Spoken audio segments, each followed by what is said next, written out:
You ask Tiger to calculate. This deals with linear inequalities with one unknown. The final result is W smaller than 5. Let's solve it step by step. Swap sides.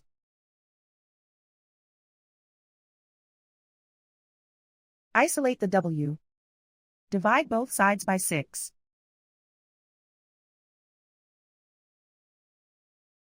Simplify the fraction.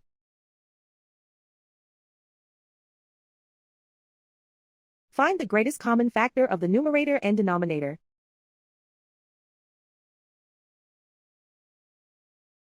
Factor out and cancel the greatest common factor.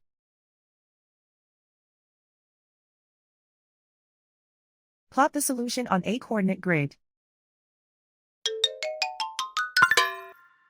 And so the final result is W smaller than 5.